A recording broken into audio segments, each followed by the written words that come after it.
I, Nicode, back from a long break to show you how to make volumetric clouds in Blender 2.8. The final product is going to look something like what you're seeing on screen. This will be a step-by-step process guiding you through making and generating your own volumetric clouds. The setup assumes that you've already downloaded Blender 2.8 on your machine, but if you haven't done so already, there will be links to download in the description, as well as links to download some reference assets and HDRIs, which we'll be using in the tutorial. So without further ado, let's fire up Blender and dive right in. So here you see the default scene for Blender. We're going to want to go into our render settings right here and change a few sampling settings. Going to change render to 80, viewport to 80 as well. And we're going to go into volumetrics. We're going to lower the tile size to 4 pixels and make sure volumetric shadows is selected with a shadow sampling rate of 32. Now, something else that's going to be important for this tutorial is to go into your preferences and make sure that the Node Wrangler add-on is set to on. This will provide us with some ease of use shortcuts when we are in the node editor. Alright, moving forward, the first thing we're going to want to do in the scene is create our volumetric sphere. So we're going to navigate over to the shading tab. Alright, so now we are in our shading editor, which, there's some panels that we're not going to use, and the way that I close these is I go up to the vertical line or horizontal line that separates the panels. I press right click and I just join areas. So now we have more room to kind of do our thing. You're not going to need this principled BSDF, so get rid of that. The first thing we're going to want to add is gradient texture, and we can do this by pressing Shift A. And if you haven't noticed yet, all the commands that I'm using are going to be showing up screencasted in the lower left corner. So Shift A, search for a gradient texture, and we're going to want to throw that into our scene, connect it to the volume, and make sure that this is set to quadratic sphere. So this will be the beginning of our volumetric sphere. Next, we're going to want to add in a mapping node, and this is where the Node Wrangler comes in handy. With gradient texture selected, you're going to want to press Control T. And what this does is it adds an automatic texture coordinate and a mapping coordinate. This is a frequently used, these are frequently used nodes, so this is where the Node Wrangler really does its job. And this shortcut Control T will work with adding texture coordinates and mapping coordinates as long as you have the specific node selected. So here we got our texture and mapping coordinates, and you can play around with these coordinates, but I find what works best for our volumetric clouds is an XYZ location of -1 meters and a scale of 2. So then our next step is to add a principled volume node. We're going to want to add it in between our gradient texture and our material output. So Shift A again, and we search for principled volume and just put it right there, and it should snap to in between the gradient and the material output. Then we're going to want to make sure that the color from our gradient texture is going into the density, not the color attribute of the principal volume. And we're going to want to set this color to white. The next step is to add a math node. And we're going to add this in between our gradient texture and our principled volume. and set this to multiply, and then set the value to some large number. I feel 500 works. So there you can see our volumetric sphere. This is the beginnings of the cloud that we're going to be using.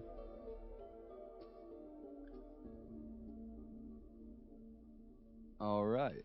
So now we're going to want to do some basic world setup and lighting to make sure that this node is looking just right. Um, that this cloud is looking just right. Um, and so, since this is a volumetric sphere, we can essentially stretch and skew the sizes of the cube and it will affect the mesh. So you can do this by scaling along the Z or X axis, and as you can see, it renders a pretty cool looking volumetric sphere. But we're gonna just do this until we have a more cloud-like shape. So because this is a volumetric sphere, we can stretch and skew the cloud or the cube any direction, and the shape will remain a sphere, which is pretty cool. Alright, so that's looking somewhat like a cloud, so do it to your liking. And then, alright, so we can set up the scene with the camera. Um, Press Control Alt 0, and then kind of move the cloud around to where you want it to be.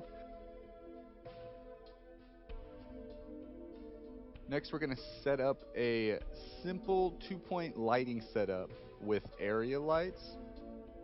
And to do this, we can basically look at our scene, see our camera is right there. I'm pressing 1 and 3 on the number pad.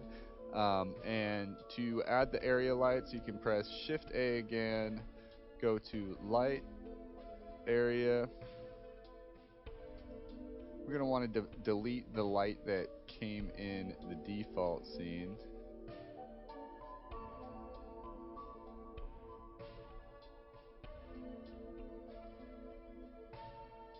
And by default, these lights are set to 10 watts, which is way too low for our cloud scene. We're going to want to boost that up to 600 watts. So there we got one, and we can press Shift D to duplicate.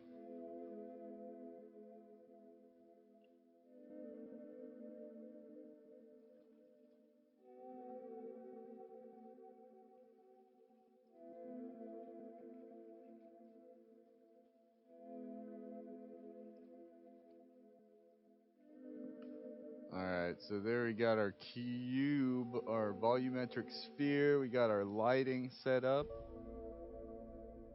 And now we're going to go back to shading. Go. Now open the shading editor down here, and you're going to want to go to the drop down menu and select world.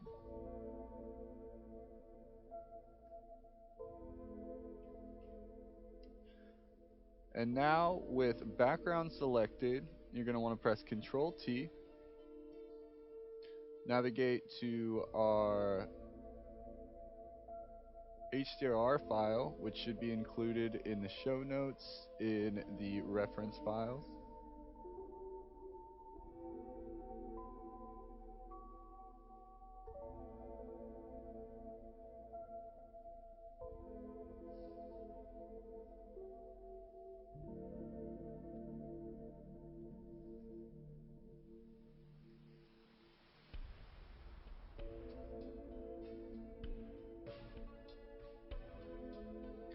Now we're going to want to disable the HDRI in the viewport by going to our render settings, film, and then transparent. So now comes the fun part where we are actually going to start making the cloud. So we're going to want to switch back to object from world in our node editor. And down here, we're going to want to add a noise texture set to 4D. So here's our noise texture. So we're going to want to add a noise texture, set that to 4D. And then we are going to want to add a vector math node.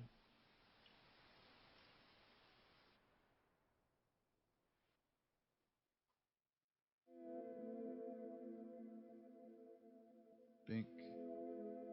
Attach the texture coordinate and attach the factor.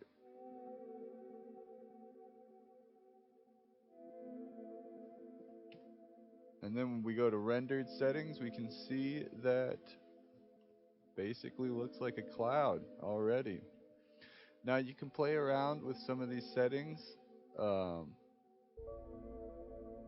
moving it around, making sure that we're getting the full cloud effect. That looks like a nice cloud, huh? Oh, dang.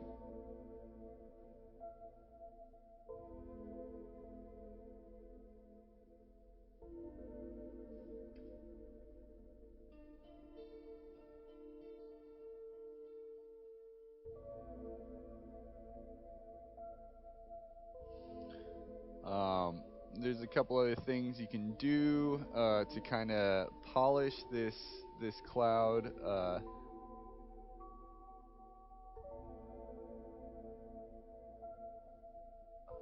You know, tweak the size a bit.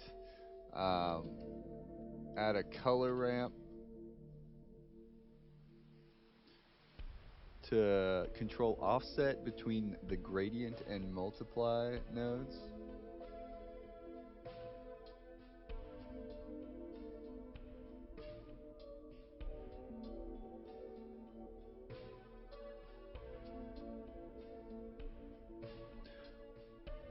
You can also add a object info node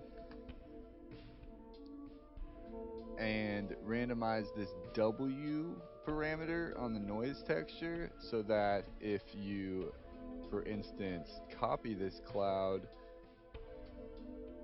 slightly different, and there you go.